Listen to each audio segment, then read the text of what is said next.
Just ahead on renovations, a backyard porch is torn down to make way for a custom-built conservatory. Plus a brick patio is prepped for a facelift, and we'll visit a local factory where custom conservatories and sunrooms are built from the ground up.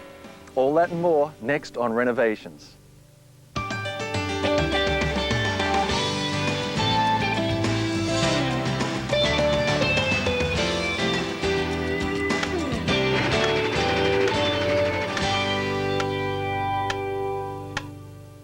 Hello and welcome to Renovations. I'm Bart Shadlow.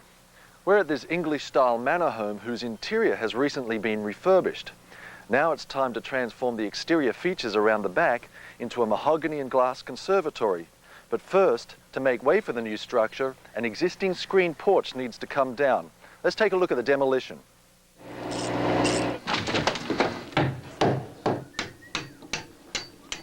There's a lot of activity going on out here. Oh, there is today. Rob, Harold, how are you? Good, Bart. How are you doing? Good. Explain to us what you're doing here at the moment. We're taking an existing screened-in porch. We're going to put in an English conservatory with the idea of expanding out the area so that it has more room for the homeowner. So you're bringing the foundation out? That's correct. All right. Okay. Show us what's going on inside. Well, in the meantime, the gentlemen in here are taking down the mortise and tenon construction. The beams and locations up here are tenon together with pins. We're taking them out at this moment to get ready to demo the unit. Oh yeah, that makes it nice and easy, huh? Yeah, certainly. Yeah. And the floor here, is this actually staying as it is? What's happening with that? No, we're actually going to raise this up about 12 to 14 inches, I believe it is. Up to above the step there. I'm not quite sure whether we come up to the top yet or not because the homeowner has to finalize that with us. We're going to either do a concrete finish, it's going to be a marbleized look, or whether we're going to tie it together with some sort of tile back into the fountain area here. I understand you're doing something out in the patio too. Can we have a look at that? That's correct, yeah. Please. So notice this guy's lifting all this brick by hand. That means you must want to reuse it. Is that right? We're going to tie it together inside the sunroom with some planting areas to have brick sculpture work in there, tie in for flower boxes. Very nice. We come around here. I understand the existing steps are coming out. What's the purpose of all this? Well, if you look at the view here, this is going to be a beautiful way to just approach the view and see it as these steps fan out to approach the pool. Great, and so that'll come out, and also the curves will fit nicely in with the pool too. Exactly. Very nice, very nice. Well, I'll let your man get back to work. He's itching to take these steps out. Excellent.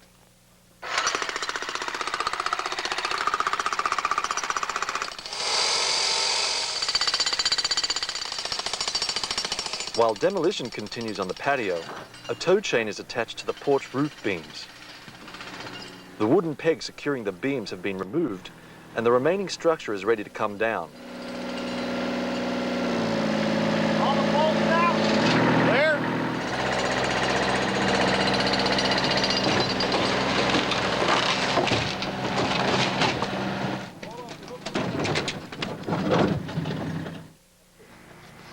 Well, it's been a few hours since demolition began on this screened-in porch, and as you can see, it's basically been turned into kindling. But we've hit a problem here with demolishing this wall. Rob, can you tell us what's happening here? Bart, we really took on a big chore here. What we've done is we ran into what's normally called 75% blocks, and as you see, it's quite larger than a normal cinder block. Stuff. Yeah. And to make matters worse, it's filled with all kinds of debris. The electric jackhammer is just not keeping up with it. So you got to get I guess an air compressor in. That's right. And a heavier compressed air hammer to make it work. And up until then, I guess it's just a bit of elbow grease and a bulwark and sledgehammer, lots of chances to make it into rubble. And what are you going to do with this rubble? Well, I figured we'd use it over here as far as backfill for inside around our foundation underneath the steps. Well, we know it's plenty solid. Oh, yeah. All right, you got a lot of work to do. I'll leave you to it. Thank you, sir.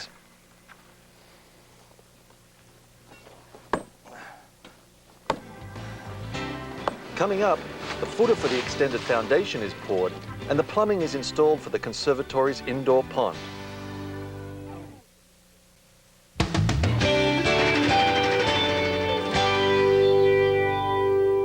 Welcome back to Renovations. We're here at this Woodland Manor home where work has begun on a new custom conservatory and patio. So far, the old brick patio's steps and most of the walls have been demolished to make way for a new design, and a post and beam porch has been torn down. Now, the porch's foundations are being extended a few extra feet to accommodate the new conservatory. Rob, I noticed that you got your team here just laying out the cinder block to raise the level of this foundation. What are you doing here? Well, what I'm doing here is getting the prep for the steel rebars to go into place. We're going to epoxy these into the wall here to help give us some strength and attachment to the existing foundation. And you epoxy them into these mesh sleeves here? That's correct. And what's the purpose of that? So we'll insert these into the epoxy and then put the rebar right into it and get a great adhesion to this existing foundation. Just ties it in.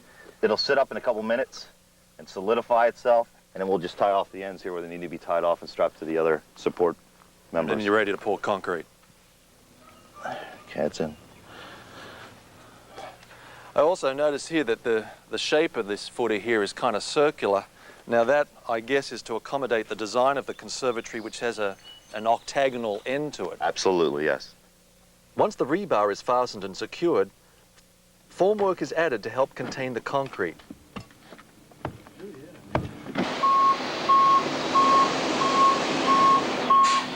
That's good.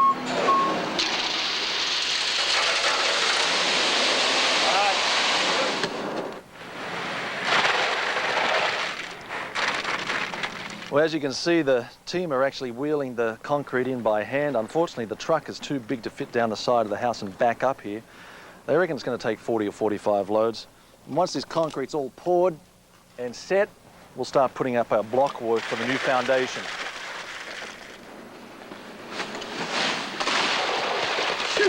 20 more to go.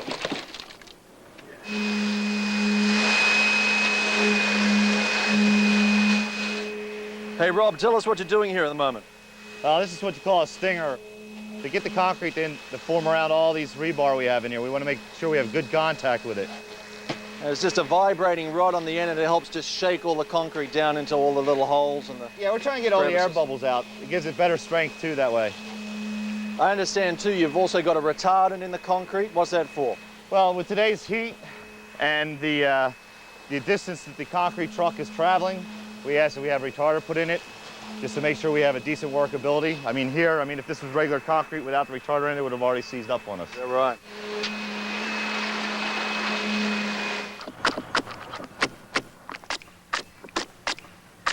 Well, now that our concrete footer is drying, we're back up here on porch level where the conservatory is going, and the block wall has already been built, which is going to raise the level of the floor. On this ledge is where the floor joist will sit, but underneath this level is a cavity that's been deliberately left there so that plumbing and heating lines can be run. We've got our plumber, Bob, over here. How are you, Bob? Hey, Barney, how are you today? I'm very well. What are you doing at the moment? Basically, Bart, all I'm doing is just drilling a hole through the foundation wall of the house where we're going to put a 1/2-inch copper water line through. We're going to be insulating the L copper, not only to give it some insulation value, but in the conservatory to prevent the pipe from sweating. And it's going to add some R value just for insulation as it crosses across this top of this brick foundation here. Right. Now, this pipe is actually feeding what will be an indoor pond inside the conservatory, right? Correct. Basically, the pipe's going to go along the outside wall here. It's going to feed not only the pond, but it's going to give them an outside hose whilst it's taking water greeneries outside. So you've just got one water pipe going out. You don't have any returns or any other drainage, things like that? Not at this time. Not until we move on and they start into some of the heat work that we're going to be doing. So you just feed this through. You've drilled this hole and you just feed that through, and that's going to go into the basement. That's it. We'll tie into the domestic water system down in the basement. Maybe put a valve downstairs and something just to bleed the line out in case they ever want to shut it off in the winter. All right, great. So here we are in the basement of the house, and this is where this pipe has come through from the outside here, and Bob is about to connect this to the water supply. What are you doing right now, Bob? Basically, Bart, this is the pipe that we just penetrated the outside wall through. What we're going to do first is we're going to put a T in with a plug. This is a plug, so if they want to actually turn the water off to the pond outside, they can do so, right? Correct. Then what we're going to do is put some acid flux on a couple of these little pieces we cut here. Uh-huh. We're going to put them together just to start to make our connections over to where we're going to tie into the potable water system in the house. Okay. And so then this hooks into the water line over here, right? This is going to be connected to the cold water in the house that'll feed the outside hose faucet we're installing today. And what are you doing here? Just crimping it slightly? Yeah, just holding it in position a little bit so it doesn't fall apart. We lack a little bit of support going across by the furnace for right now for why we solder it up. Right. That's it. Now that it's together, we'll solder it up.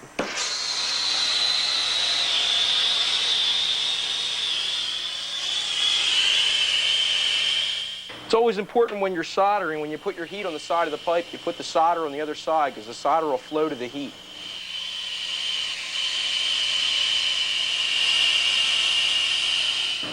And how long does it take for that solder to actually dry?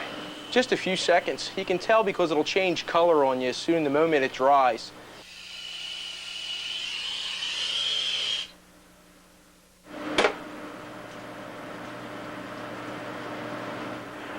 What we're doing here is just putting some Teflon on just to seal the threads. Uh-huh.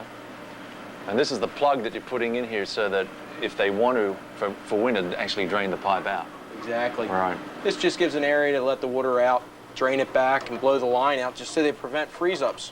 Right. After this, we're going to go over to the top of the water heater, and that's where we're going to tie into the cold water that's going to supply this pipe. Great. And how did you cut this pipe? Basically what we do is we have a tubing cutter with a cutting wheel on it.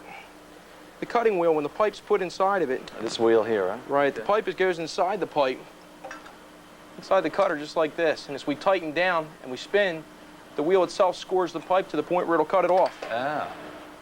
Once the home's water pipe is scored and cut, the new fitting is stubbed out to accommodate the connecting joints and valve. Removing the water from the line and cleaning the pipe are the two major things when you're soldering. Wow. Now you've put this little piece on. Why have you done that? Basically just to give us a stub out. And we're going to take this, we're going to go up, put our valve, and connect onto our line that goes outside. Here's the line up here. Okay.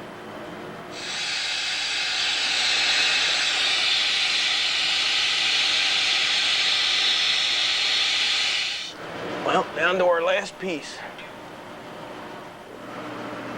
Right.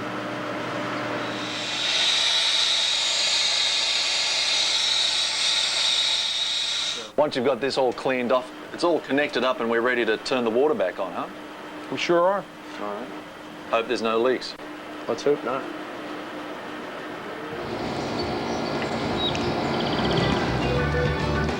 Up next, work begins on the new subfloor and we'll visit the factory where the conservatory is being built from the ground up.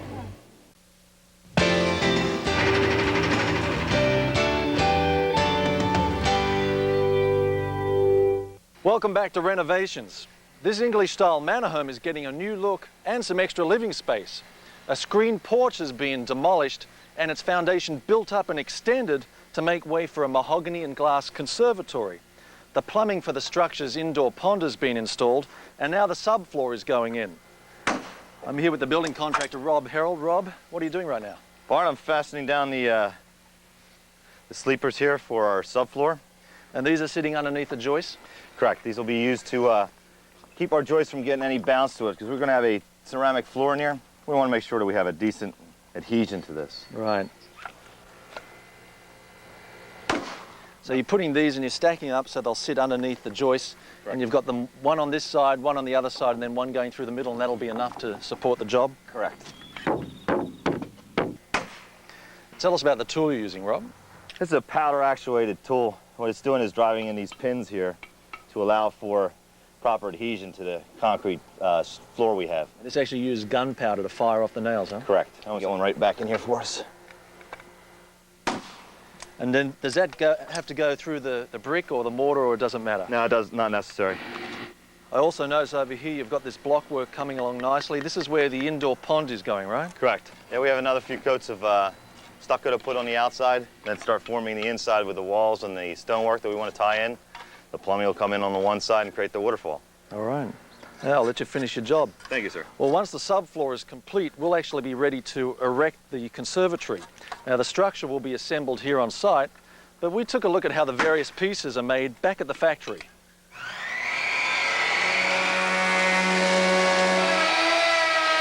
I'm here at Creative Structures Conservatories, where they're custom making the conservatory for our renovation job. I'm here with Rob Suman. How are you? Good. Just tell us very quickly about our particular job. Well, here we have a solid mahogany wood and glass structure where we basically have taken and drawn everything on CAD. And here we have a quick model of exactly how the system goes together. This piece would be a sill. Oh, and this is this part here, the bottom of the structure, right? Right. We have a post that drops into that sill Then our headpiece, and this piece runs around the entire eave of the structure. Right. A tenon block drops in like this. The rafter. Oh, and then this ridge piece, I guess, would probably Exactly. like that. I love the fact that everything sort of is designed to fit into each other, so you don't see any screws or bolts or anything like that. That's the beauty of the mortise and tenon system. Yep. Well, let's have a look at how you actually cut all this stuff and put it together. Great.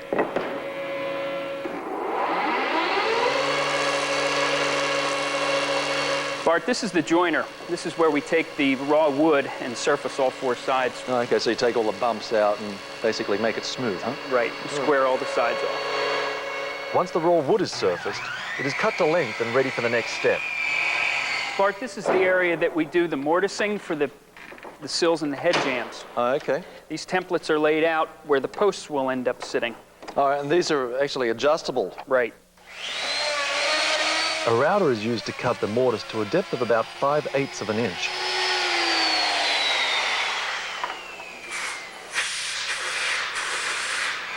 This is where we put the tenons on the posts. Yep. You remember this piece goes into the mortise. So this template is actually the reverse template of what we just looked at with the mortises, right? Exactly. This tenon has to fit perfectly in that mortise, so they are exact opposites.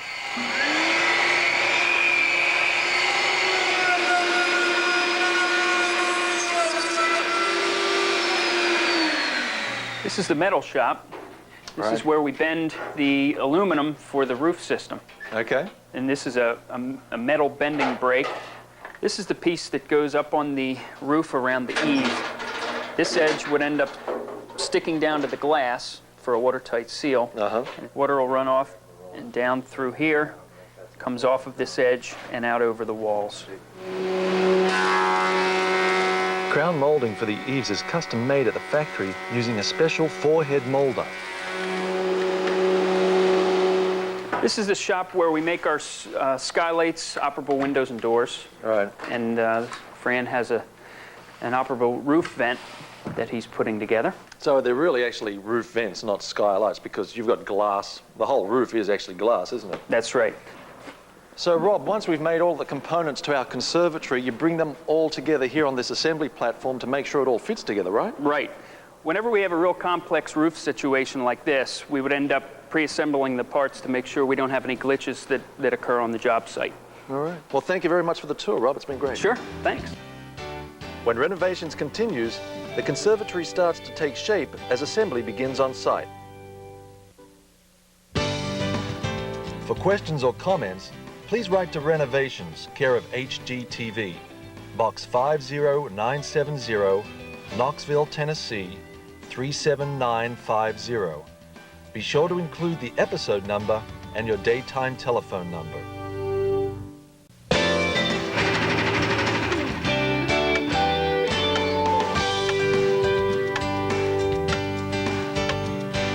Hi and welcome back to Renovations. For the past few weeks, this manor home's exterior features have been transformed to make way for a custom-built conservatory. The frame pieces for the new structure have been pre-built using a mortise and tenon system, which allows the sections to lock together for a relatively easy assembly on site. Let's see how the assembly's going.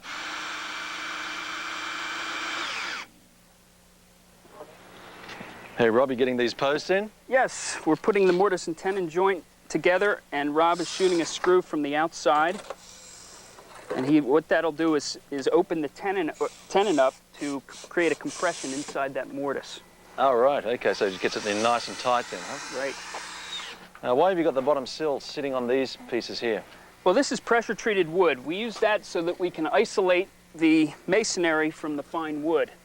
And in between the pressure-treated wood and the masonry, we put a sill seal, which creates a barrier between the inside and the outside so we don't get air and water infiltration. Okay, so it's a moisture barrier that stops the mahogany actually rotting out. Exactly. The angled and common posts are installed with mortise and tenon, followed by the head jamb. There you go. So Rob, you're putting this head jamb together? Yes, we are. So what we're doing is installing the tight joint fastener. What this does is holds any joint together very tightly. And this is the tight joint fastener here? Right. What Rob's doing is this bolt runs through, and this acts like a nut. And it effectively grabs this bolt. The bolt slides through, and then another piece grabs the lineal, and there we go. Okay, now this is fastened. The next step is to get it on top of our post, huh? We lift it onto the posts. Right. That's maybe closer to me here, buddy. Once the head jambs are lifted onto the posts, they're locked into place by the tenons and screwed down to ensure a tight fit. Oh, Rob, I see the tenons are fitting nicely into the mortises here. It's come together nicely, so you did your job right back at the factory there. Yep, thank you. Rob, what are these cross pieces you're putting in here? We call these wall purlins, and what they do is tie the posts together and also separate the transom from the operable windows below. Oh, okay. And do they get screwed in at all? They just sit in? Yeah, we'll tow a screw up through this way, Yep. and then the window pops in from the outside and adds additional strength. The transoms are all fixed. Uh-huh. Well, it looks great. I think Thanks. it's going to be a fantastic finished Thank you. product. Well, that's all the time we have, but check back next time when the conservatory's roof assembly will be completed and double French door entryways will be installed. Plus, work begins on a new wraparound patio and steps. All that and more on the next renovations.